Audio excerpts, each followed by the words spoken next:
নমস্কার, আমরা Kaliganj government ITI second year student. প্রতি বছর আমরা কোনো একটা প্রজেক্ট করে থাকি এবং প্রতি বছরের ন্যায় এইবারও আমাদের একটা প্রজেক্ট হয়েছে, এটার নাম হলো ডেকোরেটিং লাইট। তো এখানে আমরা যে গ্রুপে আছি কতগুলো মেম্বার, তারা এই কাজটা করছে। তো আপনাকে বলবো একটু এসে দেখান এদিকে কীভাবে কাজটা সম্পূর্ণ হচ্ছে।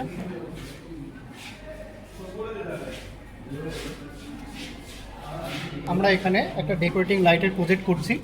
তো এখানে আমরা 1 ভোল্টের কিছু এলইডি নিয়েছি এবং সেগুলোকে প্যারালাল কানেকশনের মাধ্যমে সেগুলোকে এক জায়গায় করার চেষ্টা করেছি এবং আমরা একটা 5 ভোল্টের অ্যাডাপ্টার দিয়ে এখানে সাপ্লাই দেওয়ার চেষ্টা করছি। তো এখানে একটা দেখতে পাচ্ছ তোমরা, কন্ট্রোলার রয়েছে এখানে একটা।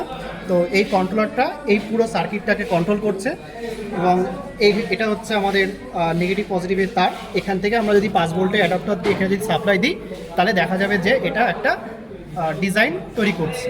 তো এটা হচ্ছে আমাদের মূল প্রজেক্ট। তো আমাদের স্যারের সহায়তায় আমাদের প্রজেক্টটা প্রায় শেষের দিকে। তো আর একটু শেষ হয়ে গেছে, আর একটু হলেই আমাদের প্রজেক্টটা কমপ্লিট হয়ে যাবে।